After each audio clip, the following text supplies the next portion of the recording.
Begitu aku berangkat untuk perjalanan dinas, suamiku tanpa malu membawa selingkuhannya masuk ke rumah kami. Ia bahkan membiarkan perempuan itu menggunakan barang-barangku dan tidur di ranjang kami. Sedikitpun ia tak pernah menyangka bahwa semua kelakuan bejatnya itu sedang terpantau olehku melalui CCTV. Aku tidak membuat keributan. Aku hanya diam-diam memesan tiket penerbangan paling pagi untuk pulang, mengunci pintu dari luar, lalu menelepon seluruh keluarganya. Bapak, Ibu, Bibi, Paman, tolong segera datang ke rumah kami.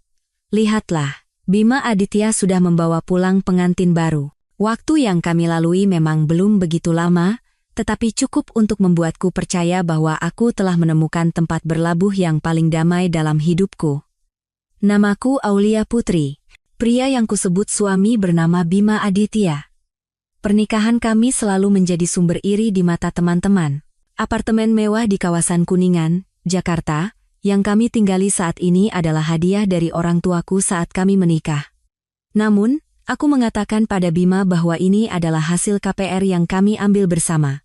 Aku tidak ingin ia merasa rendah diri, atau bersamaku hanya karena materi. Aku menyembunyikan identitasku sebagai putri tunggal pemilik Nusantara Group, salah satu konglomerat konstruksi dan properti terbesar di negeri ini, demi mencari cinta yang tulus tanpa perhitungan, demi sebuah kehidupan yang normal.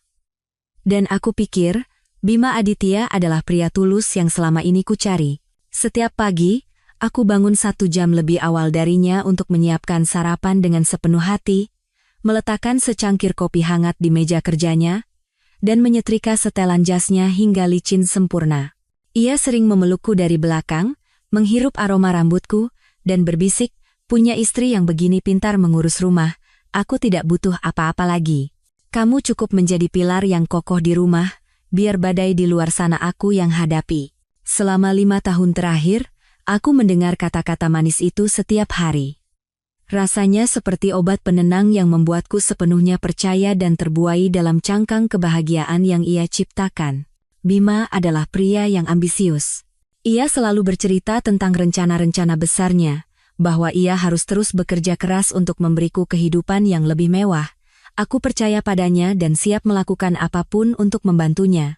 Aku meninggalkan pekerjaan yang kucintai dengan gaji tinggi dan mendedikasikan diriku sepenuhnya untuk mengurus rumah tangga, agar ia bisa fokus pada kariernya. Bahkan ketika ia bilang butuh modal usaha, tanpa ragu aku memberikan seluruh tabungan pribadiku. Aku berpikir, kesuksesan suami adalah kebanggaan istri, dan pengorbananku akan sepadan jika ia berhasil.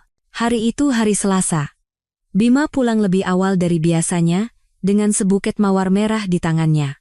Dengan suara bersemangat, ia berkata padaku, "Aulia, ada kabar baik. Proyek di Bali yang sudah kuincar berbulan-bulan akhirnya deal. Pihak partner minta aku terbang ke sana besok untuk rapat dan tanda tangan kontrak. Ini kesempatan terbesar dalam hidupku." Aku tulus ikut bahagia untuknya dan segera menerima buket bunga itu. Kegembiraannya seolah menular padaku, tetapi entah kenapa, jauh di lubuk hatiku muncul firasat yang tidak enak. Apakah karena perjalanan dinas ini terlalu mendadak? Atau karena sorot matanya hari ini terasa berbeda? Ia masih tersenyum, tetapi ada kesan terburu-buru yang kentara. "Berapa hari di sana, Mas?" tanyaku, mencoba menepis perasaan aneh itu. "Sekitar 3 hari. Begitu rapat selesai, aku langsung pulang menemuimu. Kamu tidak akan kesepian kan di rumah sendirian?" Ia masih mengelus kepalaku dengan sentuhan lembutnya. Aku tersenyum dan menggeleng. "Tidak apa-apa. Aku sudah terbiasa. Jangan khawatir, selesaikan pekerjaanmu dengan baik. Urusan rumah, biar aku yang atasi." Malam itu, dengan telaten aku menyiapkan barang-barangnya. Mulai dari kemeja hingga setelan jas, semuanya kusetrika rapi dan kutata di dalam koper. Tak lupa kumasukkan sebotol vitamin beserta catatan kecil yang mengingatkannya untuk minum obat tepat waktu. Ia menatapku dengan sorot mata terharu. "Istriku memang yang terbaik. Nanti pulangnya aku bawakan oleh-oleh yang besar, tunggu ya." Keesokan paginya, aku mengantarnya sampai ke depan pintu. Ia memelukku erat, sebuah pelukan yang terasa tergesa-gesa. Setelah itu, ia bergegas menarik kopernya menuju lift.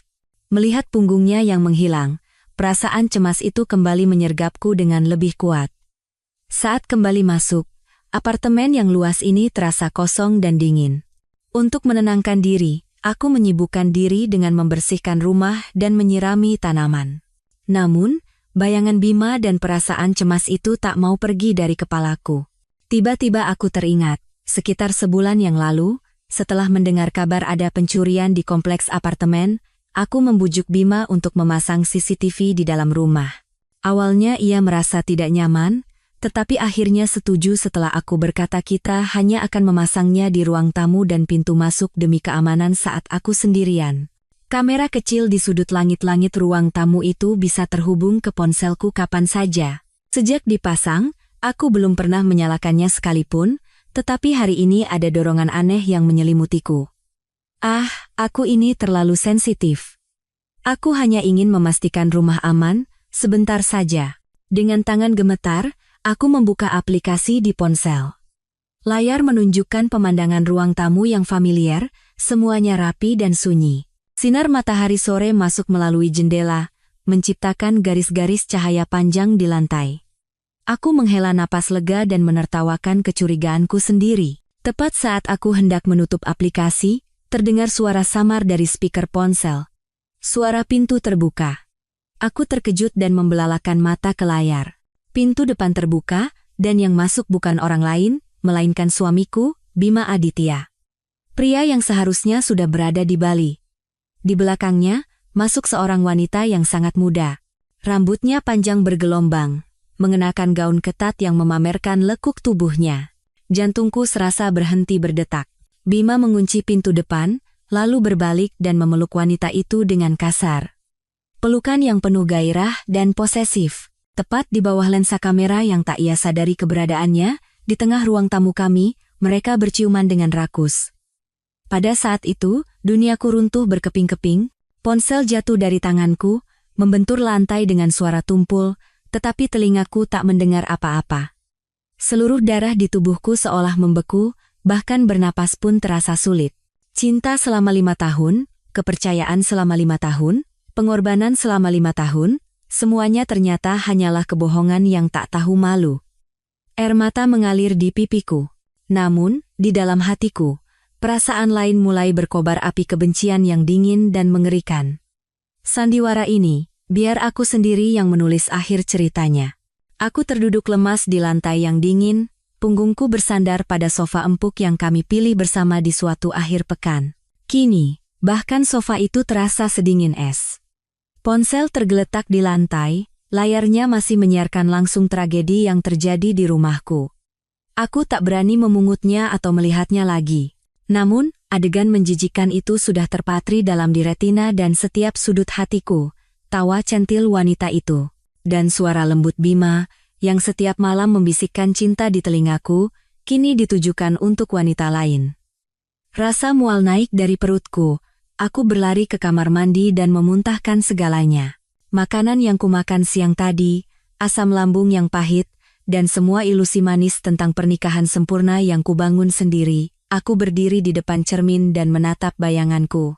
Mata bengkak, wajah pucat, rambut acak-acakan. Penampilanku begitu menyedihkan. Air mata kembali tumpah. Kali ini bukan karena sakit, tapi karena amarah. Apa salahku? Apa aku kurang? Kurang cantik? Atau kurang berkorban untuknya?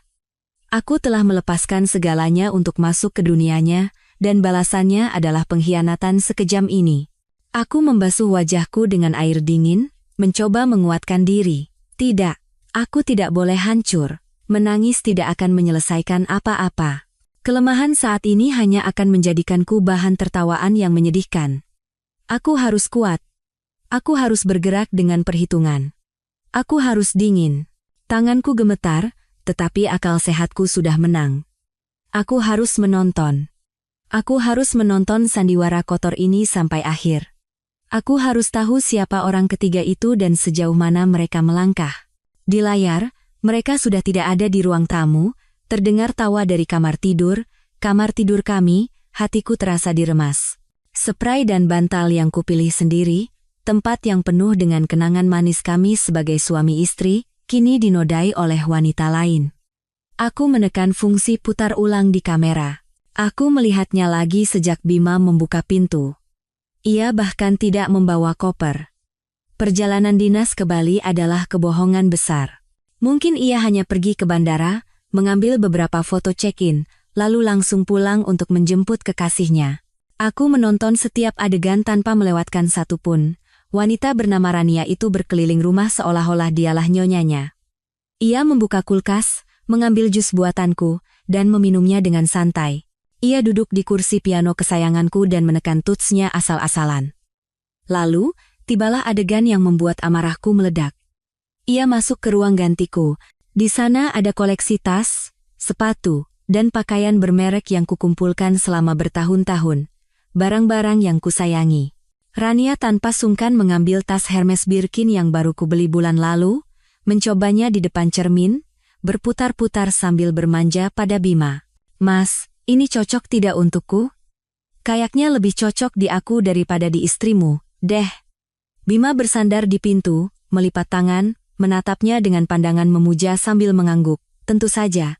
Istriku mana bisa dibandingkan denganmu? Kalau suka, ambil saja. Pakai sesukamu." Setiap kata-katanya menjadi ribuan bilah pisau yang mengoyak jantungku. Ia bukan hanya berselingkuh. Ia adalah manusia hina yang membiarkan selingkuhannya menggunakan dan memiliki barang-barangku sesuka hati. Rasa terhina ini, rasa direndahkan ini, lebih menyakitkan daripada melihat mereka bercinta. Aku menggenggam ponselku erat, buku-buku jariku memutih. Rasa sakit berubah menjadi emosi lain. Kebencian yang dingin dan tajam seperti bilah es.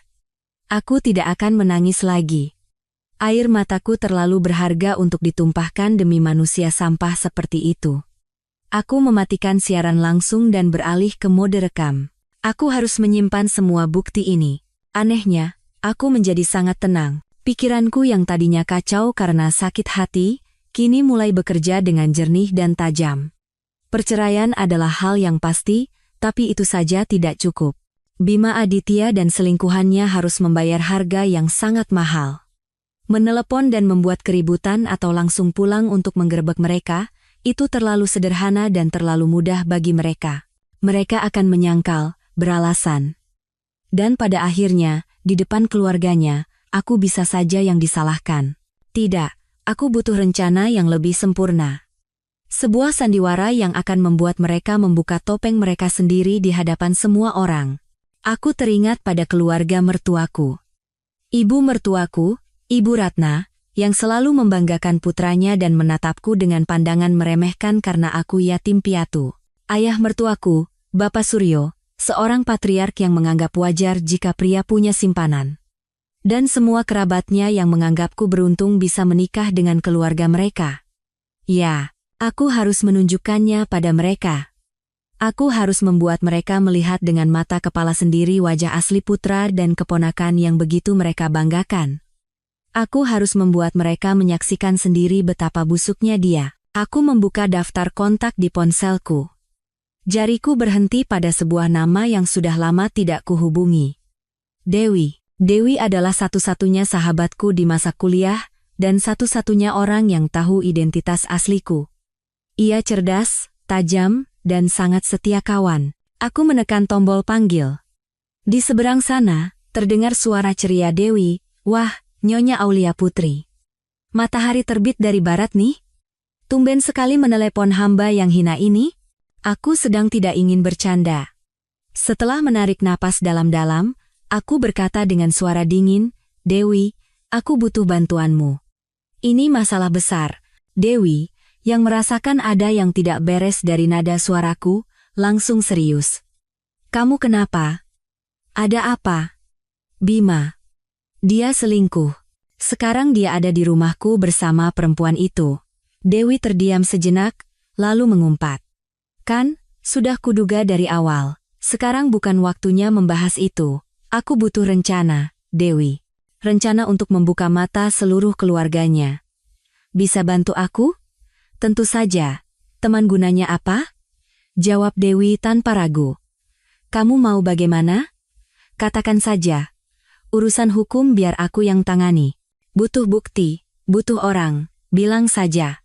Dukungan Dewi seolah menyuntikkan kekuatan ke dalam diriku yang hancur berkeping-keping. Aku tidak sendirian lagi. Yang harus kulakukan sekarang adalah, suaraku sudah kembali tenang sepenuhnya. Tolong pesankan tiket pesawat paling pagi ke Jakarta besok. Aku harus pulang. Aku harus kembali. Bukan sebagai istri yang dikhianati untuk menangis dan memohon, melainkan sebagai sutradara yang akan mementaskan babak terakhir sandiwaranya. Penerbangan tengah malam dari Surabaya ke Jakarta biasanya sepi, tetapi malam itu hatiku terasa terkoyak menjadi ribuan keping. Aku duduk di kelas bisnis, menyandarkan kepala ke jendela, menatap kerlip lampu kota di bawah. Apakah di antara lampu-lampu itu ada cahaya dari rumahku? Di sana, suamiku mungkin sedang memeluk wanita lain di atas ranjang kami. Semalam aku tidak bisa tidur. Setelah berbicara dengan Dewi, aku menghabiskan sepanjang malam memutar ulang rekaman CCTV. Semakin kulihat, semakin dingin hatiku. Tidak ada lagi rasa sakit. Yang tersisa hanyalah rasa jijik dan penghinaan. Mereka bukan hanya bercinta. Mereka dengan sengaja membicarakanku. Aku mendengar selingkuhan suamiku, Rania, bertanya pada Bima, "Mas, kapan kamu mau menceraikan istrimu yang menyebalkan itu?" Aku sudah capek menunggu. Bima, dengan suara lembut yang sama seperti yang biasa ia gunakan padaku, menjawab, "Sebentar lagi, sayang. Dia itu yatim piatu, tidak punya siapa-siapa, dan tergila-gila padaku. Cukup dengan beberapa kata manis, dia pasti akan nurut. Nanti pada waktu yang tepat, aku akan mengusirnya diam-diam. Harta ini, rumah ini, semuanya akan menjadi milik kita." Istri tua yang tidak punya sandaran. Wanita yang tergila-gila padaku. Setiap katanya bagai palu yang menghantam kepalaku. Di matanya, aku hanyalah orang bodoh yang menyedihkan dan mudah dikendalikan. Ia tidak pernah tulus mencintaiku. Mungkin ia bersamaku karena kesendirianku, karena status yatim piatu yang kupakai. Ia pikir, wanita tanpa keluarga akan mudah dikendalikan, akan selalu berterima kasih, dan bergantung sepenuhnya padanya. Dan harta yang ia banggakan pada selingkuhannya itu, apakah ia tahu bahwa itu semua hanyalah sebutir pasir dibandingkan dengan apa yang sesungguhnya kumiliki? Aku memejamkan mata. Kenangan 6 tahun lalu tiba-tiba muncul. Hari ketika aku memutuskan untuk meninggalkan rumah megah kami, aku meninggalkan sepucuk surat untuk ayah. "Ayah, maafkan aku. Aku tidak ingin hidup dalam takdir yang sudah ditentukan. Aku ingin mencari kebahagiaanku sendiri. Kebahagiaan yang tidak diukur oleh uang dan jabatan. Aku ingin mencari pria yang mencintaiku apa adanya, bukan karena aku putri ayah. Jangan cari aku. Aku akan kembali saat aku sudah menemukan kebahagiaan sejati." Ayahku, yang seumur hidup dikenal sebagai pria berhati baja, tidak menghalangiku. Beliau hanya mengirim satu pesan singkat, "Pintu keluarga Hartono akan selalu terbuka untukmu." Selama 6 tahun, aku menjalani kehidupan yang sama sekali berbeda. Aku pernah menjadi pelayan, pramuniaga, melakukan berbagai pekerjaan untuk bertahan hidup. Aku mengalami berbagai kesulitan dan penderitaan, lalu aku bertemu Bima. Ia muncul saat aku berada di titik terendah, paling kesepian dan lemah. Ia memberiku perasaan dilindungi dan dicintai. Dengan naifnya, aku percaya itulah kebahagiaan sejati yang selama ini kucari. Aku terburu-buru menikah dan melepaskan segalanya untuk membangun keluarga bersamanya, tanpa tahu bahwa semua itu adalah sandiwara yang dibangun di atas kebohongan dan perhitungan. "Ayah, sepertinya aku salah," pikirku dalam hati. Air mata mengalir tanpa suara di pipiku. Cinta sejati yang kucari ternyata hanyalah fatamorgana. Tapi aku tidak akan hancur. Kesalahan ini akan kuselesaikan dengan tanganku sendiri, dan aku akan kembali. Bukan sebagai putri yang gagal, tapi sebagai pribadi yang telah menemukan kembali dirinya. Pesawat mendarat di Bandara Soekarno-Hatta menjelang fajar. Jakarta menyambutku dengan hujan deras yang tiba-tiba, seolah ingin membersihkan kesedihanku. Dewi sudah menunggu di pintu kedatangan. Melihatku, ia tidak banyak bertanya, hanya memelukku erat. "Semua sudah siap," katanya dengan suara tegas. Pengacara terbaik, semua bukti sudah di-backup. Sekarang tinggal menunggu perintahmu. Aku mengangguk, hatiku terasa jauh lebih kuat. Dalam perjalanan dari bandara ke rumah, kami kembali memeriksa rencana. Kamu benar-benar yakin? Tanya Dewi cemas. Melibatkan seluruh keluarganya. Kalau mereka mengamuk, apa kamu sanggup? Bukan hanya sanggup, aku justru berharap mereka mengamuk, jawabku dengan tatapan tajam. Aku ingin mereka melihat dengan mata dan mendengar dengan telinga mereka sendiri. Aku ingin merobek topeng kemunafikan yang selalu mereka pakai di hadapan semua orang. Aku ingin Ibu Ratna, yang selalu membanggakan putranya, melihat betapa brengseknya anak emasnya itu. Aku ingin mereka tahu bahwa menantu yatim piatu yang selalu mereka remehkan bukanlah orang yang bisa diinjak-injak begitu saja. Dewi menatapku. Sorot matanya berubah dari khawatir menjadi kagum. Bagus. Kalau kamu sudah memutuskan, aku akan ikut sampai akhir. Kita buat sandiwara ini begitu megah dan mengejutkan, sampai mereka tidak akan pernah melupakannya seumur hidup. Mobil berhenti pada jarak yang aman dari apartemen kami. Dewi memberiku sebuah tas berisi gembok yang kokoh dan ponsel baru. Telepon dari ponsel ini. Semua panggilan akan direkam sebagai bukti, pesannya. Aku akan ada di kafe lantai 1. Kalau ada apa-apa, langsung telepon. Tim keamanan yang dikirim ayah juga ada di sekitar, mereka akan langsung turun tangan jika diperlukan. Aku mengangguk dan menerima tas itu. Terima kasih, Dewi. Antar teman, apaan sih? Sana, pergi. Waktunya menutup tirai. Aku menarik napas dalam-dalam dan membuka pintu mobil. Hujan sudah reda, udaranya terasa segar dan sejuk. Aku menatap jendela apartemen kami di lantai 25 yang lampunya menyala. Sarang yang kubangun dengan sepenuh hati itu kini akan menjadi panggung bagi drama balas dendam terbesar dalam hidupku. Aku tidak takut, tidak juga gemetar. Hatiku setenang danau setelah badai berlalu. Aku tahu apa yang harus kulakukan. Aku masuk ke lift dan menekan tombol 25. Saat pintu lift tertutup, aku melihat pantulan diriku di cermin. Seorang wanita dengan tatapan tegas dan senyum dingin. Permainan baru saja dimulai. Pintu lift terbuka. Lorong lantai 25 sepi. Hanya lampu kuning dari langit-langit yang menerangi lorong dengan remang. Aku berdiri di depan unit 2508, sarangku. Aku merasakan sentuhan logam dingin dari kunci di tanganku. Aku tidak terburu-buru membuka pintu. Aku menempelkan telinga ke pintu kayu, mencoba mendengar keadaan di dalam. Tidak ada suara musik, tidak ada tawa. Hampir hening total. Mungkin mereka sudah tertidur lelap setelah lelah bersenang-senang semalaman. Justru bagus. Kondisi yang lebih baik untuk menjalankan rencanaku. Dengan hati-hati, aku memasukkan kunci dan memutarnya perlahan agar tidak menimbulkan suara. Klik.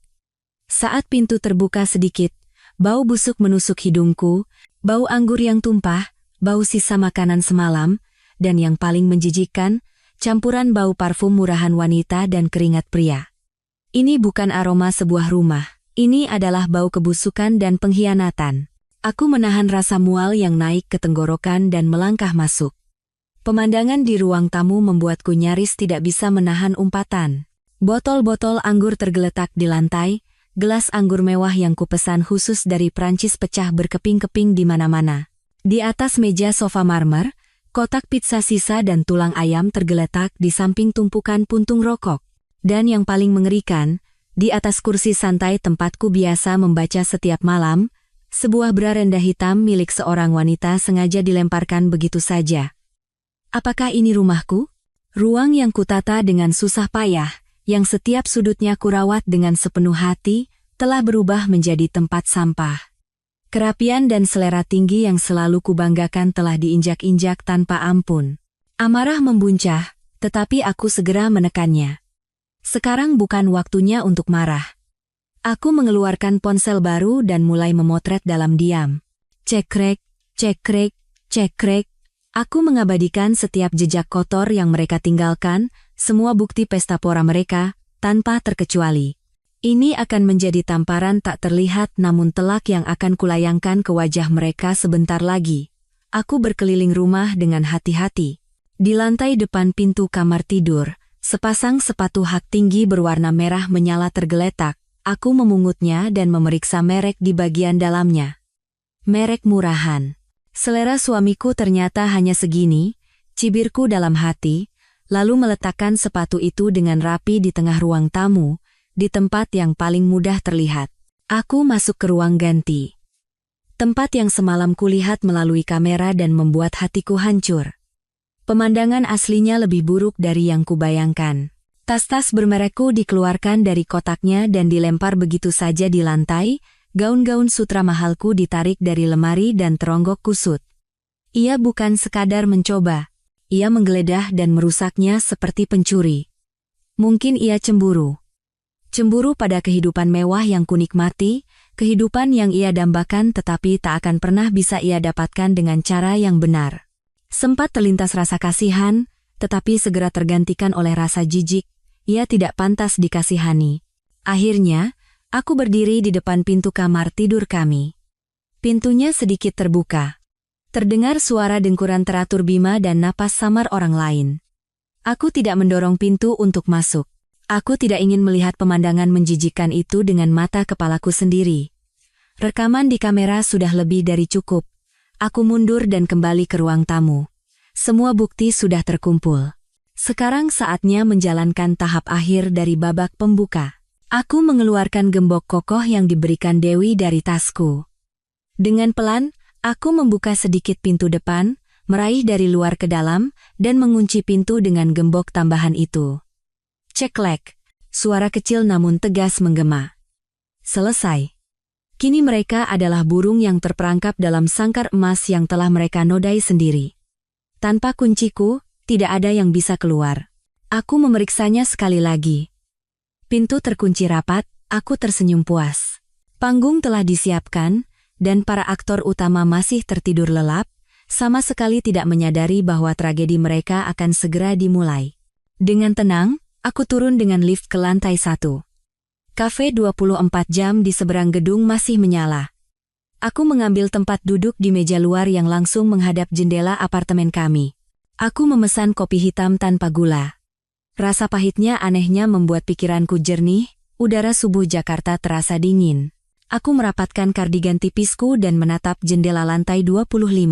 Di dalam sana, sepasang manusia mungkin sedang terlelap setelah melewati malam penuh dosa, sama sekali tidak tahu bahwa di bawah sana, seorang wanita sedang menyalakan percikan api dalam diam. Percikan api yang sebentar lagi akan membakar habis masa depan, kehormatan, dan harga diri mereka.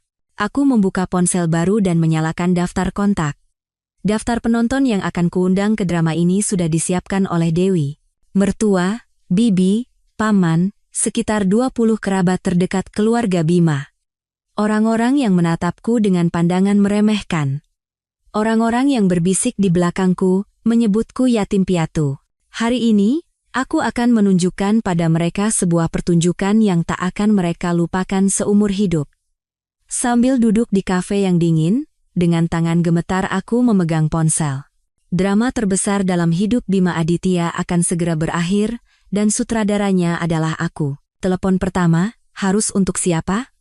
Tentu saja, harus orang yang paling penting. Jariku menggulir layar dan berhenti pada nama yang tersimpan sebagai ibu mertua. Aku menarik napas dalam-dalam, mengatur napas dan emosi. Mulai saat ini, aku bukan lagi menantu yang penurut, Aulia Putri. Aku adalah seorang aktris yang bersiap untuk peran paling tragis dalam hidupku. Aku menekan tombol panggil. Nada sambung terdengar panjang di tengah keheningan pagi. Mungkin Ibu Ratna masih tertidur. Setelah 5 atau 6 kali nada sambung, akhirnya terdengar suara dari seberang. Suara yang masih mengantuk dan penuh kejengkelan. Halo, siapa sih pagi-pagi begini? Itu suara ibu mertuaku. Aku tidak langsung menjawab. Aku sengaja membuat napasku terengah-engah dan tidak teratur, mencampurnya dengan isak tangis yang sudah kulatih. Ibu, ibu, bisikku dengan susah payah. Suaraku bergetar dan parau, seolah ketakutan. Di seberang sana, hening sejenak. Tak lama, suara Ibu Ratna terdengar lebih waspada, seolah sudah bangun dari tidurnya. Aulia, kamu kenapa? Pagi-pagi kok sudah menangis? Ibu, tolong saya, Mas Bima, aku sengaja tidak bisa menyelesaikan kalimatku, hanya mengulang-ulang nama suamiku sambil terisak. Untuk menciptakan kesan panik yang luar biasa. Bima kenapa? Bicara yang jelas. Jangan gagap begitu. Ibu Ratna mulai kehilangan kesabaran.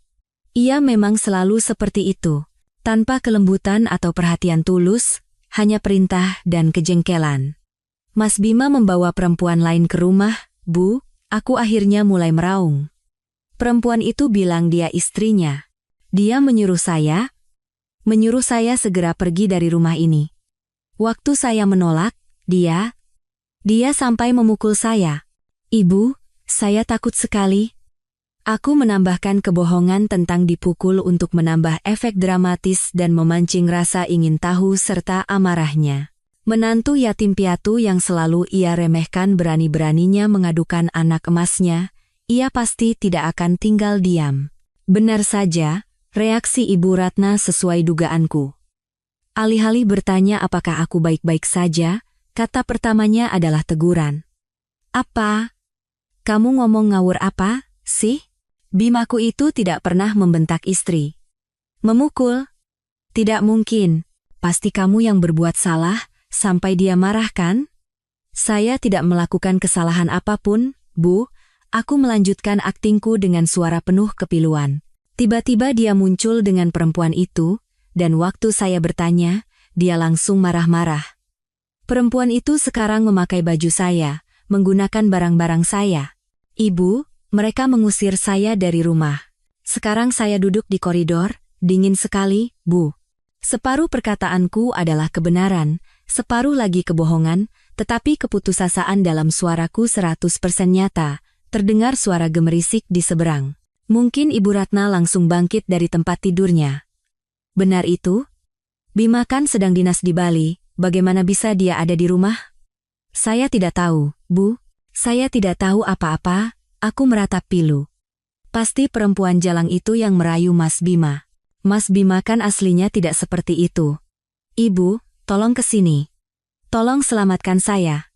Ibu kan ibunya Mas Bima, kalau ibu yang bicara pasti dia dengar.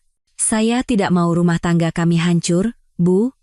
Aku sengaja melimpahkan semua kesalahan pada perempuan asing itu, dan dengan cerdik mengangkat peran Ibu Ratna. Aku tahu ia gila kontrol dan selalu ingin membuktikan bahwa dialah yang paling berkuasa di keluarga. Menyelamatkan putranya dari cengkeraman perempuan licik dan kembali menjinakkan menantunya ini pasti akan menarik minatnya.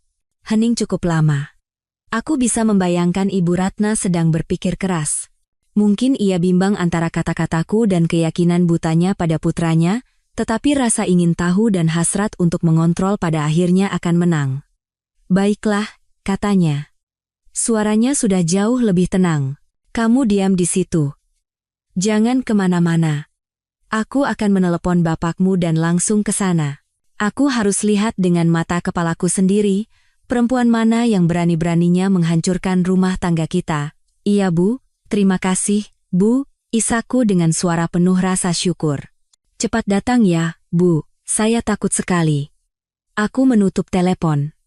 Senyum dingin tersungging di bibirku. Ikan pertama sudah memakan umpan. Ia tidak bertanya satu kata pun apakah aku terluka. Yang ia pedulikan hanyalah nama baik keluarga dan kekuasaannya sendiri. Ia datang bukan untuk menyelamatkanku, tetapi untuk meredam kekacauan dan meneguhkan posisinya. Namun, ia tidak tahu bahwa ia hanyalah boneka dalam sandiwara yang kuciptakan. Aku menyeruput kopiku. Rasa pahitnya anehnya membuat pikiranku jernih. Rencana ini baru permulaan. Ibu mertua saja tidak cukup. Pertunjukan ini butuh lebih banyak penonton. Semakin banyak orang, semakin memalukan dan semakin menyedihkan akibatnya. Aku kembali membuka daftar kontak dan mencari nomor ayah mertuaku, Bapak Suryo. Ia adalah seorang yang patriarkis dan konservatif, tetapi sangat mementingkan harga diri. Baginya, anak laki-laki punya simpanan di luar mungkin bukan masalah besar, tetapi membawa simpanan itu ke rumah, membuat keributan, dan mengusir istri adalah aib yang mencoreng nama baik keluarga. Aku tahu bagaimana cara menyerang titik lemahnya. Aku menekan tombol panggil. Panggilan kedua di pagi, yang menentukan ini akan jauh lebih dramatis. Setelah selesai menelepon Ibu Ratna, tanpa jeda aku langsung menelepon ayah mertuaku, Bapak Suryo. Dibandingkan ibu mertuaku, Bapak Suryo adalah orang yang lebih sulit dihadapi. Ia pendiam, sulit ditebak, dan selalu menjaga citra patriarkis dan berwibawa. Namun, aku tahu di balik penampilan luarnya itu, tersembunyi seorang pria yang sangat menjunjung tinggi martabat dan nama baik keluarga. Dan itulah titik lemahnya. Nada sambung berbunyi, dan Bapak Suryo hampir langsung mengangkat telepon. Meskipun masih mengantuk, suaranya tetap terdengar berwibawa. Halo, aku memulai aktingku lagi. Namun kali ini, skenarionya sedikit kuubah. Alih-alih meraung-raung, aku memerankan sosok menantu yang tertindas dan tak berdaya. Suaraku bergetar, dan aku sengaja terbata-bata. Bapak, ini Aulia. Aulia, pagi-pagi, begini ada apa? Suaranya terdengar heran. Bapak, saya tidak tahu harus bagaimana lagi. Mas Bima, aku kembali membiarkan kalimatku menggantung, membiarkan keheningan dan isak tangis yang berbicara. Bima kenapa? Apa dia memukulmu? Bapak Suryo mulai merasakan ada yang tidak beres. Bukan, Pak. Lebih parah dari itu, kataku dengan suara bergetar. Dia membawa perempuan lain ke rumah kami. Dia bilang saya harus menerima kalau dia punya istri simpanan. Katanya, wajar bagi pria sukses punya perempuan lain di luar demi menjaga citra keluarga. Saat saya menolak, dia mengusir saya dari rumah. Bapak, sekarang saya harus bagaimana? Aku sengaja memutarbalikkan fakta sedikit. Kata-kata istri simpanan dan citra keluargaku tahu akan menusuk harga diri dan paham kolotnya tentang martabat. Bagaimana mungkin ia, yang selalu berkhotbah tentang moral dan martabat, bisa menerima kenyataan bahwa putranya sendiri memiliki pemikiran dan tindakan tak bermoral seperti itu, bahkan menggunakan citra keluarga sebagai dalih? Hening. Keheningan yang menakutkan di seberang sana. Terdengar napas berat Bapak Suryo. Aku tahu ia sedang dilanda syok dan amarah. Anak itu, benar-benar mengatakan itu, suaranya bergetar karena marah. Iya, Pak. Saya tidak mungkin berbohong pada Bapak. Dia bahkan bilang ini urusan suami istri, orang tua tidak perlu ikut campur. Tapi saya benar-benar tidak tahan, Pak. Saya rasa ini bukan lagi masalah kecil. Ini masalah kehormatan keluarga kita, martabat keluarga besar kita. Kalau orang lain tahu, apa kata mereka tentang putra Bapak Suryo? Maaf sudah merepotkan Bapak, tapi saya benar-benar tidak punya tempat bersandar selain Bapak. Dengan cerdik, aku mengalihkan masalah dari konflik suami istri menjadi masalah kehormatan keluarga. Aku menempatkannya pada posisi kepala keluarga yang bertanggung jawab untuk meluruskan putranya yang menodai martabat dan menegakkan kembali tatanan. Di mana anak itu? Di mana kau dan dia sekarang? Geram Bapak Suryo. Amarahnya sudah di puncak. Dia dan perempuan itu ada di dalam rumah, Pak. Pintunya dikunci jadi saya tidak bisa masuk. Saya sekarang duduk sendirian di koridor. Anak kurang ajar. Benar-benar kurang ajar, teriak Bapak Suryo. Kau diam di situ, jangan kemana-mana. Aku akan segera ke sana. Aku mau lihat apa dia masih menganggapku ayahnya. Tidak ada tempat bagi anak durhaka seperti itu di keluarga ini. Klik. Ia menutup telepon. Aku tersenyum. Ikan besar lainnya sudah terpancing. 2 orang paling berkuasa di keluarga Bima akan datang. 1 untuk mempertahankan kekuasaan, 1 lagi untuk mempertahankan harga diri. Tidak ada satupun yang datang karena tulus mengkhawatirkanku. Tapi itu tidak penting. Tujuanku sudah tercapai. Namun, mertua saja tidak cukup. Pertunjukan ini harus sangat megah. Semua kerabat yang pernah memandangku sebelah mata harus hadir tanpa terkecuali. Aku ingin mereka menyaksikan sendiri jatuhnya idola yang selalu mereka hormati. Aku menggulir daftar kontak dan menemukan nomor Bibi Bima, adik perempuan Bapak Suryo. Ia adalah orang yang paling ember di keluarga. Kabar apapun yang melewati mulutnya akan menyebar ke seluruh penjuru. Dialah media massa paling kuat yang kubutuhkan. Halo? Aulia, ya? Pagi-pagi ada apa? Kabar baik? Terdengar suara riang sang bibi. Bibi, hu. Aku langsung menangis. Tangisan yang pilu dan menyayat hati. Saya sedih sekali, Mas Bima. Aku mengulangi skenario diusir oleh suami. Namun kali ini, aku menambahkan detail yang lebih menyentuh. Aku bilang selingkuhannya merobek bajuku dan memecahkan foto almarhumah nenekku. Aku menambahkan bahwa Bima menamparku sambil berkata, perempuan mandul sepertimu enyah saja, aku akan cari perempuan lain. Aku tahu detail seperti ini akan membuat darah wanita seperti bibiku mendidih. Ya ampun, astaga. Tidak bisa dipercaya. Bima benar-benar melakukan itu? Perempuan jalang itu siapa memangnya sampai berani begitu? Teriak bibiku di seberang telepon. Saya tidak tahu, saya tidak punya tempat tujuan lagi, saya bingung sekali. Mertua saya pasti akan membela putranya, saya tidak punya siapa-siapa lagi untuk bersandar, isaku. Aduh, kasihan sekali kamu, nak. Sudah, jangan menangis. Masalah ini tidak bisa dibiarkan begitu saja. Aku akan telepon bibi-bibi dan paman-paman yang lain. Kami akan segera ke sana. Ini harus diselesaikan. Tidak bisa kita biarkan perempuan licik seperti itu merajalela, deklarasi bibiku dengan berapi-api. Iya, Bi. Terima kasih. Saya hanya bisa percaya pada bibi. Aku berkata sambil terisak. Aku menutup telepon. Jauh di lubuk hati, rasa jijik membuncah. Aku tahu dalam 15 menit, ceritaku yang sudah dibumbui segala macam akan sampai ke telinga semua kerabat, dan didorong oleh rasa ingin tahu dan hasrat untuk menonton, mereka pasti akan datang berbondong-bondong. Aku bersandar di kursi dan memejamkan mata. Panggung sudah siap, penonton sedang dalam perjalanan. Sekarang, tinggal menunggu. Menunggu pertunjukan paling menarik dimulai.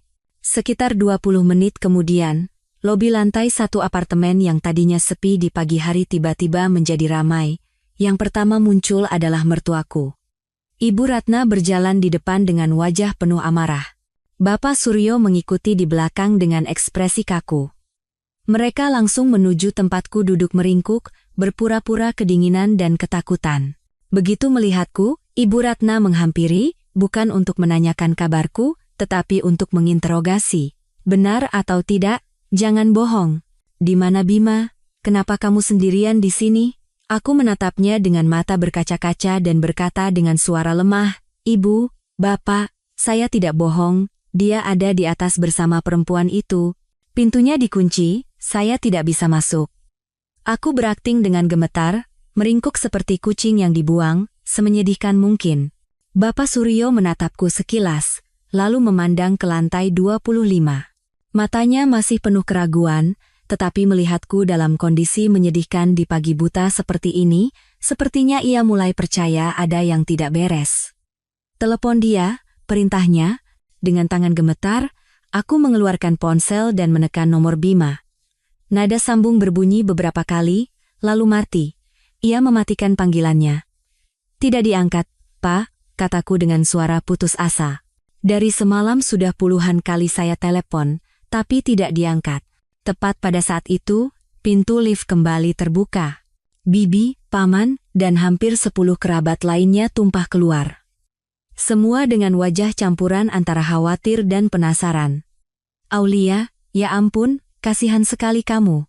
Bibi berlari menghampiriku dan memelukku, tetapi matanya dengan cepat melirik ke arah Bapak Suryo dan Ibu Ratna untuk membaca situasi. Mas, Mbak, kok ada kejadian besar begini kami baru tahu? Bima di mana? Kenapa istrinya dibiarkan sendirian begini? Ditegur oleh adiknya di depan banyak orang membuat Bapak Suryo merasa kehilangan muka. Ia berdeham dan berkata, dia ada di atas. Ada sedikit masalah. Masalah apa sampai harus mengunci pintu dan tidak membiarkan istrinya masuk?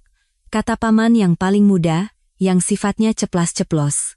Jangan-jangan yang dibilang Aulia benar? Dia benar-benar membawa perempuan lain ke rumah?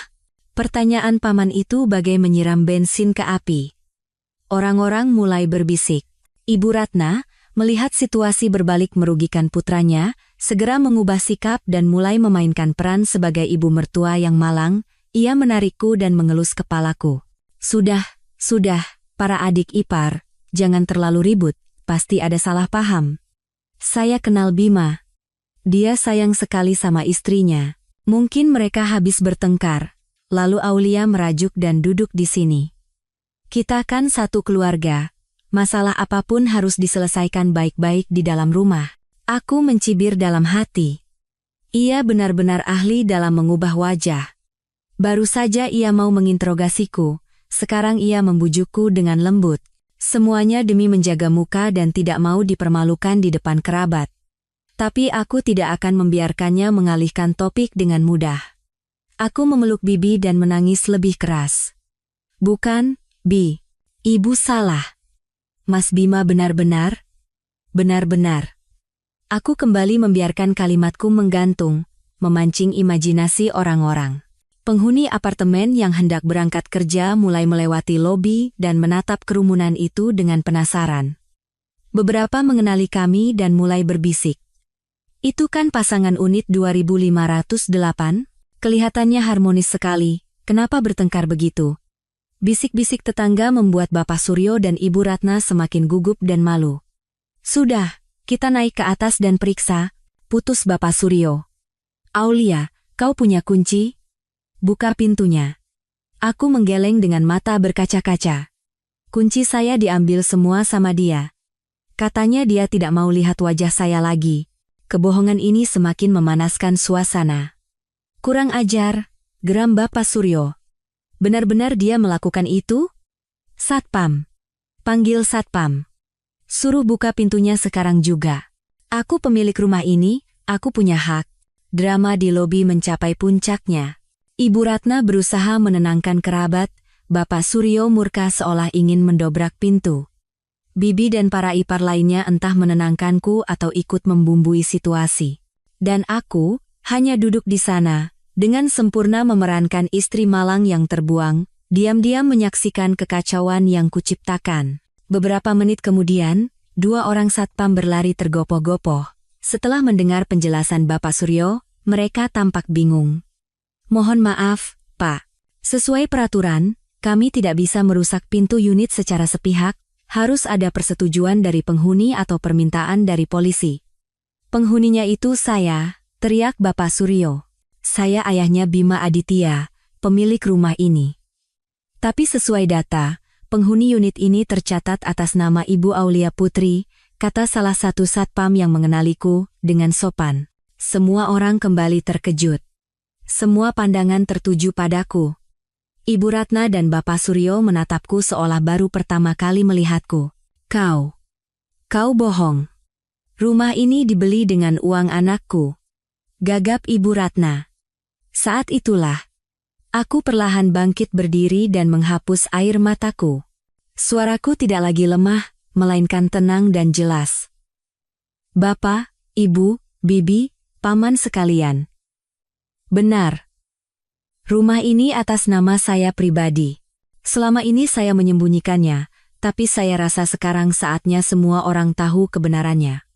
Aku menatap lurus ke mata Ibu Ratna dan Bapak Suryo, lalu berkata, saya bukan yatim piatu. Saya adalah putri tunggal pemilik Nusantara Group. Deklarasiku bagai bom atom yang meledak di tengah lobi, suasana yang sudah tegang menjadi beku total. Semua bisik-bisik dan gumaman berhenti, yang tersisa hanyalah tatapan penuh keterkejutan dan mulut yang ternganga. Sandiwara ini, sekarang saatnya membalikkan kartu. Lobi diselimuti keheningan yang mencekam. Bahkan suara pendingin ruangan pun terdengar, saking sunyinya. Mertuaku membeku di tempat, seolah tersambar petir. Wajah mereka pucat pasi, bergantian antara kaget dan ngeri. Nusantara Group. Nama itu tidak asing bagi mereka. Salah satu raksasa properti terbesar di negara ini. Sebuah kekuatan raksasa yang bahkan tak berani mereka impikan. Dan menantu yang selama ini mereka remehkan dan hina karena yatim piatu, ternyata adalah putri mahkota dari kerajaan itu. Kau bilang apa tadi? Jangan mengada-ada. Ibu Ratna yang pertama kali sadar. Ia tergagap, suaranya tidak lagi tajam, melainkan bergetar karena tak percaya. Aku tidak menjawabnya. Sebaliknya, aku berbalik menghadap satpam. Suaraku sudah kembali ke wibawa aslinya. Tolong hubungi kantor pengelola, Minta kepala pengelola datang ke sini. Sampaikan bahwa penghuni unit 2508 meminta pembukaan darurat karena ada orang asing yang masuk dan menduduki properti secara ilegal. Melihat perubahan sikapku yang drastis, ditambah dengan gelar putri pemilik Nusantara Group yang luar biasa, para satpam tidak lagi menunda-nunda dan segera menghubungi melalui radio mereka. Para kerabat juga akhirnya tersadar. Mereka menatapku dengan pandangan yang sama sekali berbeda. Bukan lagi simpati palsu, melainkan campuran antara rasa takjub, penasaran, dan sedikit ketakutan. Mereka mulai berbisik satu sama lain tentang pembalikan nasib yang luar biasa ini. Beberapa menit kemudian, kepala pengelola gedung, seorang pria parubaya berperut buncit, berlari tergopoh-gopoh. Begitu melihatku, ia langsung membungkuk hormat. "Ibu Aulia, maaf membuat Anda menunggu. Saya baru saja mendapat laporan, ada yang bisa saya bantu?" Sikap hormat kepala pengelola semakin mengukuhkan identitasku, mertuaku kini tidak punya keraguan lagi. Mereka berdiri termangu dengan wajah kelabu. "Ada yang menduduki apartemen saya tanpa izin," kataku singkat. "Saya minta pihak pengelola bekerja sama dengan tim teknisi untuk segera membuka pintu." Baik. Akan segera kami laksanakan." Kepala pengelola mengangguk-angguk dan memberi perintah pada tim teknisi yang sudah siaga. Disaksikan oleh sekitar 20 orang, tim teknisi mulai bekerja. Suara bor dan dentingan logam memecah keheningan, menghantam suasana yang tegang seperti palu godam. Ibu Ratna dan Bapak Suryo berdiri di sudut, tak mampu berkata apa-apa. Mereka tahu, begitu pintu ini terbuka, segalanya akan runtuh. Sekitar 10 menit kemudian, kunci akhirnya berhasil dirusak dan pintu terbuka lebar. Kepala pengelola dan 2 satpam masuk lebih dulu, diikuti olehku, dan kerumunan orang yang penasaran berdesakan masuk. Pemandangan di dalam persis seperti yang kulihat di CCTV. Medan perang yang penuh jejak kebusukan, namun, yang paling mengejutkan semua orang adalah pemandangan di kamar tidur. Pintu kamar tidak tertutup, dan dari ruang tamu, bagian dalamnya terlihat jelas. Di atas ranjang kami, Bima Aditya dan selingkuhannya, Rania, tertidur lelap saling berpelukan tanpa sehelai benang pun. Dalam posisi yang sangat vulgar. Karena suara dan cahaya yang tiba-tiba, mereka terkejut dan terbangun. Bima mengucek mata dan menatap keluar dengan bingung. Saat melihat serombongan orang yang dipimpin oleh orang tuanya sendiri berdiri di depan pintu, wajahnya pucat pasi. Ia menjerit dan buru-buru menarik selimut tipis untuk menutupi dirinya dan kekasihnya. Tapi sudah terlambat. Semua orang sudah melihatnya dengan jelas. Ibu Ratna menjerit dan jatuh terduduk di lantai, menutupi wajahnya. Ia mungkin tak pernah membayangkan seumur hidupnya akan menyaksikan pemandangan memalukan dari anak emasnya ini. Bapak Suryo membeku seperti batu. Wajahnya berubah ungu karena marah dan malu. Ia menunjuk Bima dengan tangan gemetar, tetapi hanya bisa membuka tutup mulut tanpa bisa berkata apa-apa. Para kerabat terperangah, ada yang menutup mulut, ada yang memalingkan wajah, ada yang berdecak sambil menggelengkan kepala, sebuah komedi tragis yang penuh kekacauan. Bima dan Rania panik, tergesa-gesa mencari pakaian. Mereka seperti tikus yang terperangkap, tak ada tempat untuk lari. Aku berdiri di tengah ruang tamu, melipat tangan, diam-diam menyaksikan semuanya. Tidak ada rasa puas, tidak juga sakit. Hatiku hampa. Inilah akhir yang ia pilih. Inilah aib yang pantas ia dan keluarganya terima. Drama penggerebekan ini berakhir dengan cara yang paling dramatis. Di tengah kekacauan dan bisik-bisik celaan, aku membuka mulut, suaraku tidak keras, tetapi cukup tegas dan jelas untuk mengalahkan semua kebisingan. Sekarang, apakah semua sudah melihatnya dengan jelas? Semua pandangan tertuju padaku. Aku menatap lurus pada Bapak Suryo yang masih membeku. "Bapak, apakah ini yang disebut menjaga nama baik keluarga yang selalu Mas Bima katakan pada saya?" Pertanyaanku bagai pisau yang mengiris lukanya. Bapak Suryo terhuyung dan bersandar di dinding untuk menopang tubuhnya. Aku kembali berbalik pada Ibu Ratna yang masih menangis di lantai. "Ibu, apakah ini anak emas Ibu, kebanggaan Ibu?" Ibu Ratna menatapku dengan mata penuh kebencian dan dendam, tetapi tidak bisa berkata apa-apa. Kata-kata apapun sudah tidak ada artinya. Sandiwara mereka telah berakhir. Ruangan diselimuti keheningan yang berat. Hanya isak tangis Ibu Ratna dan napas terengah-engah Bima yang mengisi kesunyian itu. Ia akhirnya berhasil mengenakan celananya dengan tergesa-gesa, tetapi atasannya masih telanjang. Penampilannya kuyu dan menyedihkan. Selingkuhannya, Rania, meringkuk di sudut tempat tidur dengan selimut tipis melilit tubuhnya. Wajahnya pucat karena takut dan malu. Para kerabat berdiri diam, mereka saling pandang, lalu menatap keluarga Bima. Mereka sadar, mereka datang bukan lagi untuk menceramahi menantu yang kurang ajar, melainkan menjadi penonton tak berdaya dalam sebuah tragedi keluarga yang tak bisa lebih memalukan lagi. Saat itu, Bima, yang sudah sedikit pulih dari kepanikan awalnya, sepertinya berhasil mendapatkan sedikit ketenangan. Ia tidak lagi berteriak atau menyangkal. Ia tahu segalanya sudah berakhir. Perlahan, ia keluar dari kamar tidur dan berdiri di hadapanku. Dan tanpa ragu, ia berlutut. "Aulia, aku salah," katanya dengan suara parau. 2 baris air mata mengalir. "Ini salahku. Aku sudah gila. Aku seperti kesurupan. Tolong maafkan aku kali ini saja. Aku bersumpah tidak akan ada lagi kejadian seperti ini. Demi 5 tahun kebersamaan kita, tolong beri aku kesempatan untuk memperbaiki semuanya." Akting suami yang menyesal dimulai. Ia menangis dan memohon dengan menyedihkan. "Jika ini adalah diriku yang kemarin, mungkin hatiku akan luluh. Tetapi diriku yang hari ini, hatiku sudah sekeras batu." Aku menatap pria yang berlutut di kakiku, tanpa rasa kasihan, hanya dengan pandangan jijik. Aku tahu air mata ini bukan air mata penyesalan sejati, melainkan air mata ketakutan. Ia takut kehilangan kehidupan mewah yang kubawa, takut kehilangan rumah ini, mobil ini, dan masa depannya. Melihat aku tidak bereaksi, Ibu Ratna seolah mendapat keberanian. Ia terhuyung-huyung bangkit dan merangkak ke samping putranya, mulai meraung-raung. "Iya, Nak. Dia sudah mengaku salah. Orang yang lari bisa dikejar, tapi orang yang menyesal harus dimaafkan.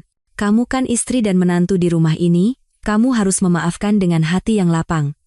Manusia bisa saja berbuat salah, maafkan dia kali ini saja, ya? Biar ibu yang akan menghajarnya habis-habisan. Ibu mohon padamu." Ibu dan anak itu mementaskan drama tragis bersama, mencoba menekanku dengan menggunakan emosi dan moralitas. Mereka pikir, di depan begitu banyak kerabat, aku tidak akan tega memperbesar masalah dan akan mundur selangkah demi menjaga keharmonisan. Tapi mereka salah. Aku tidak menjawab mereka. Aku diam-diam berbalik dan berjalan ke Smart TV yang tergantung di dinding.